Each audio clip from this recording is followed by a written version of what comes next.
Hello students, chemistry my future में आप लोग का वेलकम है। और अब हम शुरू करने जा रहे हैं नाइट्रोजन का एस्टिमेशन जेल्डोल मेथड से।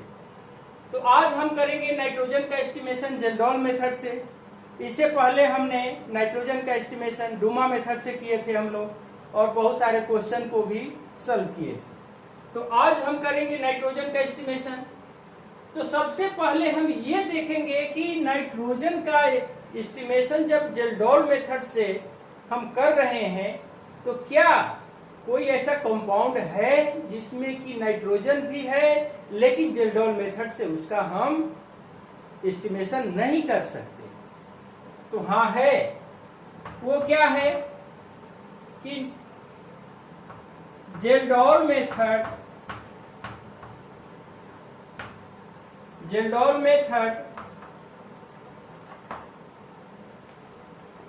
not suitable for when nitrogen in ring form. जब नाइट्रोजन रिंग के फॉर्म में हो तो वहां पर जेल्डोल मेथड यूज नहीं होता। जैसे पाइरिडीन हो गया, ठीक है, ये पाइरिडीन हो गया। और पाइरिडीन में हम जेल्डोल में, क्योंकि नाइट्रोजन इसमें क्या है, रिंग फॉर्म में आ रहा है। सेकेंड देखो,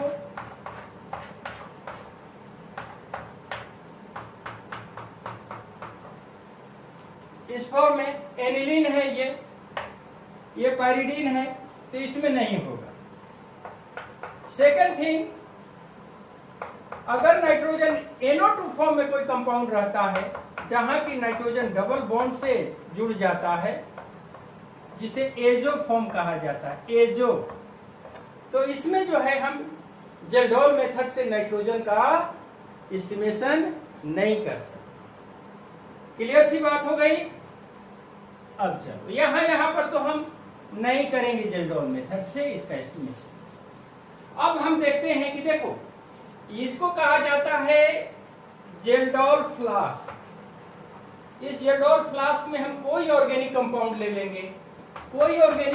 ले लेंगे जिसमें कि नाइट्रोजन है। अब इसमें हम क्या करेंगे, थोड़ी सी CuSO4 कैटलिस्ट के फॉर्म में हम डाल देंगे, और इसमें H2SO4 हम डाल देंगे, सल्फ्यूरिक एसिड। जैसे ही सल्फ्यूरिक एसिड डालेंगे तो यह जो क्या हो जाएगा, अमोनियम सल्फेट बन जाएगा। अमोनियम सल्फेट बनने के बाद अब ये देखो, ये अमोनियम सल्फेट को इसमें ले लिया, और ये भी जेल्डोल मेथड है। Content of flask after destination of NaH4। अब इसमें हम क्या करेंगे, इसको न्यूट्रलाइज करने के लिए हम NaOH का सॉल्यूशन डाल देते हैं। डालेंगे तो जो क्या होगा कि रिएक्शन होगा और अमोनिया गैस इवॉल्व होगी। जो बाकी जो बचा स्टैंडर्ड जो एसिड जो बच गया उसका हम टाइट्रेशन में यूज करते हैं, उसका हम टाइट्रेशन कर लेते हैं।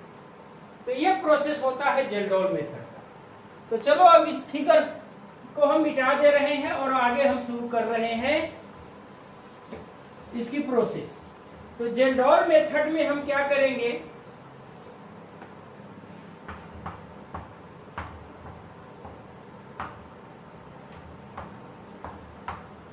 जेल्डोल मेथड में हम क्या करते हैं कि सबसे पहले जेल्डोल फ्लास्क में हम ऑर्गेनिक कंपाउंड लेते हैं। क्या ले लेते हैं, ऑर्गेनिक कंपाउंड, और इसको H2SO4 से हम रिएक्शन कराते हैं, थोड़ा CuSO4 डाल देते। अब क्या होता है कि नाइट्रोजन है इसमें, तो अमोनियम सल्फेट बना देगा। अमोनियम की वैलेंसी 1 SO4 पर जाएगा, SO4 की वैलेंसी 2 अमोनियम पर जाएगा, ये बना दिया। अब इस अमोनियम को सेकेंड में क्या होगा, अब इस अमोनियम को हम जो क्या करेंगे, दूसरे जेल्डोल फ्लास्क में हम लेते हैं और उसमें हम NaOH डालते हैं। तो क्या ले लिए, NaOH ले लिए plus NH4 whole twice SO4 ले लिए। अब ये देखो, दुनिया में कोई भी रिएक्शन है वह तब तक पॉसिबल नहीं है जब तक कि वह आयन में नहीं टूट जाता। अगर आयन में नहीं टूटता है तो उसमें वाटर डाल देने से वह टूटेगा। तो अब ये देखते हैं पहले कि ये आयन में टूट रहा है कि नहीं टूट रहा है। तो SO4 पर माइनस चार्ज, NH4 पर प्लस चार्ज, OH पर माइनस, Na पर प्लस, ये इसके साथ रिएक्शन हो गया, कर गया ये इसके साथ, इसको कहेंगे आयन एक्सचेंज रिएक्शन। तो क्या बन गया हमारा NaSO4, और हम जानते हैं कि SO4 की वैलेंसी 2 होती है और सोडियम की 1 होती है, नहीं लिखेंगे, प्लस अब क्या किया कि ये NH4 OH से रिएक्शन हुआ तो क्या बना दिया NH4 OH। अब ये देखो इस NH4 OH में हम क्या करते हैं, देखो कि NH4 OH में हम H2O को अगर हम निकाल लेते हैं तो नाइट्रोजन ये बच है, नाइट्रोजन 4 हाइड्रोजन में से 2 हाइड्रोजन बच गया तो NH2 हो गया, O कैंसिल हो गया, एक H बच गया, यानी कि NH2H बच रहा है। तो इसका मतलब क्या हुआ कि यह NH3 है। क्या है NH3, और क्या निकाले वाटर प्लस H2, यानी कि ये जो है डिकम्पोज होगा तो क्या दे देगा, क्या देगा, और यहां पर कर दो NH3 प्लस H2, यानी कि अब इसका दूसरे फॉर्म में अगर हम लिखें तो क्या लिख सकते हैं NaOH plus NH4 whole twice SO4 arrow, क्या बन जाएगा भाई, तो Na2SO4 प्लस ये NH4 किसमें टूट गया, इसमें टूट गया, तो NH3 प्लस H2O में ये टूट गया। अब इस NH3 को हम लेंगे, NH3 ले लिए और इसे फिर हम H2SO4 से हम टाइट्रेट करेंगे तो क्या हो जाएगा, ये बन जाएगा हमारा NH4 होल ट्वाइस SO4। ठीक है, ठीक है, तो ये हमारा हो गया। अब इसमें से नाइट्रोजन का हम एस्टिमेशन करें, इसे मिटा दें, इतना डन कर दो। अब हम क्या करते हैं कि अब मान लो कि जो हमने ऑर्गेनिक कंपाउंड लिया, ऑर्गेनिक कंपाउंड उसका मास क्या है, मास ऑफ ऑर्गेनिक कंपाउंड का m ग्राम ले लिया, वॉल्यूम ऑफ H2SO4 को हमने ले लिया V लीटर ले लिया या ml ले लिया। ठीक है, इसको मिटा दे रहे हैं और एक नॉर्मलिटी आएगा, नॉर्मलिटी ऑफ H2SO4। तो नॉर्मलिटी अगर मोलारिटी दिया रहे तो नॉर्मलिटी, चूंकि H2SO4 एक डाइबेसिक होता है तो नॉर्मलिटी 2 into m कर देंगे। ठीक है, तो इस तरह से हमारा एक फॉर्मूला निकल जाता है। यहाँ पर ये फॉर्मूला क्या है, जिससे कि नाइट्रोजन एस्टिमेट होगा, तो परसेंट ऑफ नाइट्रोजन, तो क्या होगा 1.4 into V into N by N। ये हमारी जो है ये फॉर्मूला हमें मिल गया। ओके, समझ में आ रही है बात। अब इसी बेस पर हम लोग समझेंगे, एक NCERT का क्वेश्चन है, तो हम क्वेश्चन ले रहे हैं और हम इसको यहाँ पर सॉल्व करेंगे, तब आप लोगों को बहुत अच्छी तरह से समझ में आ जाएगी। ठीक है, अब ये देखिए ये NCERT का कुछ बुक है, तो NCERT के बुक में ये क्वेश्चन है हमारे पास, इसको लिख देते हैं, अच्छा रहेगा। चलिए, ये बुक है, इसमें क्वेश्चन है प्रॉब्लम 12.22 पेज नंबर 366 पर प्रॉब्लम नंबर है 12.22। इसी को हम सॉल्व कर रहे हैं। Question during estimation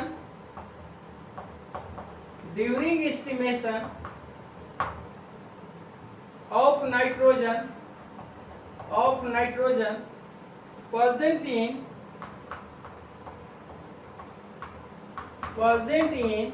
an organic compound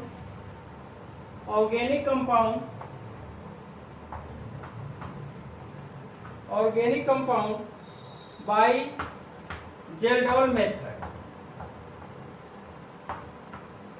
Geldof method से हम the ammonia evolve the NH3 कर देते हैं। The ammonia NH3 evolve from 0.5 gram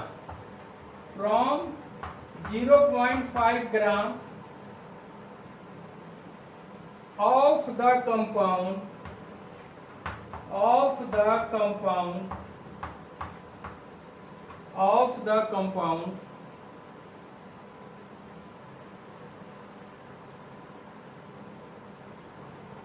in Geldof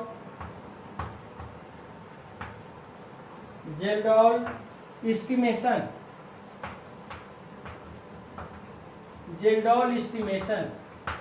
okay, Geldof estimation of nitrogen neutralize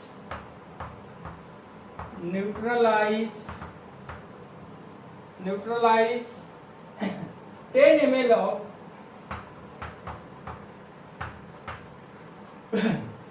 of 1 m molarity H2SO4. Find out the percentage of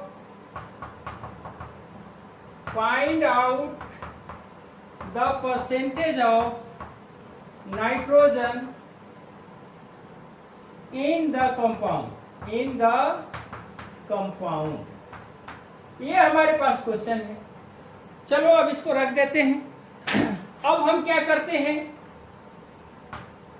करा कि during estimation of the N2 present in an organic compound by the Geldof method, the NH3 evolve इतना जहां ग्राम दिया रहे वह organic compound का मास हो जाता। तो M जहां ग्राम है या ऑर्गेनिक कंपाउंड का मास होगा। M क्या हो जाएगा, मास ऑफ ऑर्गेनिक कंपाउंड। ये कितना हो गया भाई, तो 0.5 ग्राम। V वॉल्यूम ऑफ या इनिशियल वॉल्यूम ऑफ H2SO4, तो जहां ml रहे वही वॉल्यूम होगा। यहां 10 ml क्या आ गया 10 ml आ गया। N एक आएगा फॉर्म में है normality. N means normality of H2SO4 क्या हो जाएगा, M अगर मोलारिटी दिया रहे तो H2SO4 क्या होता है, H2SO4 इज डाइबेसिक या डाइबेसिक होता है। तो N हमारा कितना निकल जाएगा, तो 2 इंटू मोलारिटी यानी कि 2 इंटू 1 क्या हो जाएगा 2 हो गया। समझ में आ गई बात। चलो इसे मिटा देते हैं, चलो इसे डन कर लो। तो इतना हम मिटा दे रहे हैं। अब हम क्या कर रहे हैं कि इसका एस्टिमेशन कर रहे हैं, परसेंटेज ऑफ नाइट्रोजन को हम फाइंड कर रहे हैं। तो परसेंटेज ऑफ नाइट्रोजन क्या हो जाएगा, 1.4 into B into N by M. तो 1.4 इंटू बी कितना हो गया 10 और एन कितना गया 2 by mass of organic compound 0.5 हो गया। ठीक है, अब देखो पॉइंट के बाद वैल्यू 1 हो गया, तो 14 इंटू 10 इंटू 2/5, 5 2 जा 10 कर दो, 14 इंटू 2 इंटू 2 क्या हो गया, 56% ऑफ नाइट्रोजन आ गया। ये डन कर लो। और भी क्वेश्चन है, चलो इसे लिख लो। वेरी गुड, समझ में आ गई बात? चलो वेरी गुड, मिटा दे इसे। इस तरह से हम करेंगे। ये एनसीईआरटी का ही क्वेश्चन है, ये भी जो सेकेंड क्वेश्चन है वो भी एनसीईआरटी का ही क्वेश्चन। अब आगे देखो, अगला क्वेश्चन जो है question number 2, NH3 produce when 0.75 gram of substance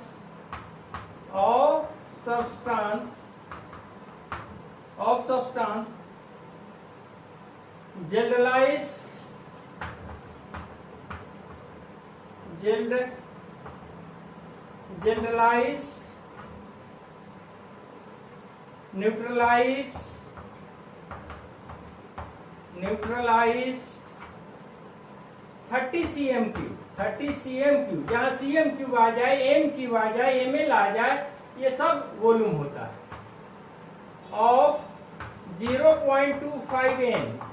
n means normality, यहाँ नॉर्मलिटी आ गई। अगर m रहता तो हम नॉर्मलिटी में 2 इंटू मोलारिटी कर देते, लेकिन डायरेक्ट यहाँ पर नॉर्मलिटी है इसलिए वही वैल्यू होगा। अब 0.2.5 normality, H2SO4 calculate percent of nitrogen का परसेंट फाइंड करना है। तो अब हम क्या करेंगे, सबसे पहले फॉर्मूला चूज करो।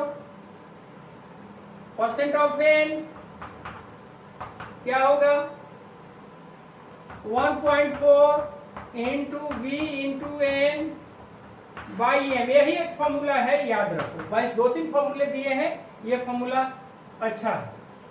तो 1.4 इंटू बी क्या है, ये 30 MCM है, 30 वॉल्यूम हो गया। एन क्या है, 0.25 नॉर्मलिटी ही दिया है, नॉर्मलिटी ही हमें चाहिए। मास ऑफ कंपाउंड क्या हो रहा है, 0.275 हो रहा है, ठीक है। अब ये देखो, पॉइंट के बाद में 2 डिजिट, इधर भी पॉइंट के बाद में 2 डिजिट। अब हम क्या कर देते हैं, 1.4 इंटू 30 इंटू 25 बाई 75, ये कटा दो, ये 10 हो गया। 1.4 इंटू 10 क्या हो जाएगा, 14%। नाइट्रोजन क्या आ गया, 14%, ये हो गया। समझ में आ गई बात? चलो अब आगे देखते हैं। ये अच्छी तरह से समझ में आ गई होगी, एस्टिमेशन इसी तरह से किया जाता है। चलो इसे मिटा दे रहे हैं और आगे देख रहे हैं। ये लास्ट क्वेश्चन है, ये भी एनसीईआरटी का ही क्वेश्चन है, एक्सरसाइज का। दोनों एक्सरसाइज से ही लिए गए हैं। Question number 3, a sample of 0.50 gram of an organic compound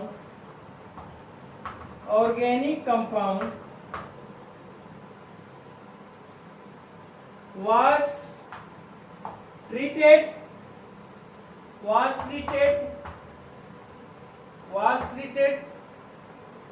according to Geldof method. Geldof method. Treated to Geldof method. The NH3 ammonia, NH3 evolved was absorbed Evol was observed in 50 ml of 0.5 m H2SO4. Solution of NaOH. Solution of NaOH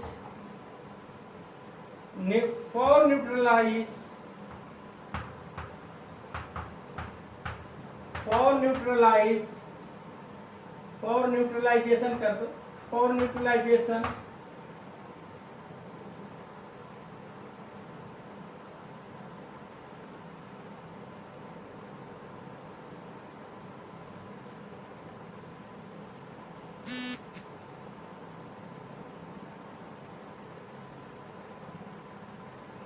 neutralized solution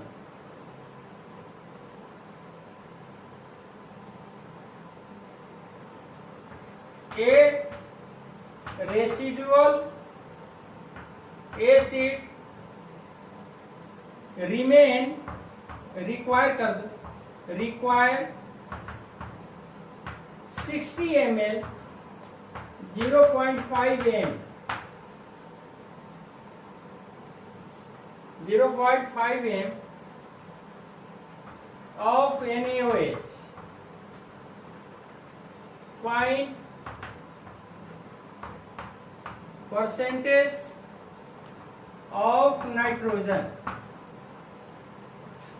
तो सबसे पहले m को choose करो। m क्या आ गया हमारा भाई? 0.50 ग्राम है। Mass of organic compound. v volume क्या हो गया? दो है, 50 ml है, इधर 60 ml है, तो क्या हो जाएगा कि 60 माइनस 50 कितना आ जाएगा? 10 ml। n हमारा कितना आ जाएगा? अब ये क्या है देखो, 0.5 m है, 0.5 m है। H2SO4 डाइबेसिक होती है, तो दोनों को ऐड करो। 0.5 प्लस 0.5 इंटू 2 क्या हो जाएगा? 1 इंटू 2 क्या हो जाएगा? 2 हो जाएगा। अब फॉर्मूला हम यूज करेंगे, परसेंट नाइट्रोजन 1.4 इंटू वॉल्यूम हमारा कितना हो गया? 10 इंटू 2 n आ गया 2 बाई 0.50। अब ये देखो क्या हो जाता है भाई। तो देखो यहाँ 14 के बाद पॉइंट के बाद ये पॉइंट है और ये भी पॉइंट है, पॉइंट के बाद 1 है, ये 0 का कोई वैल्यू नहीं है। तो 14 कर दो इंटू 10 कर दो इंटू 2 कर दो बाई 5 कर दो, 5 टू जा 10।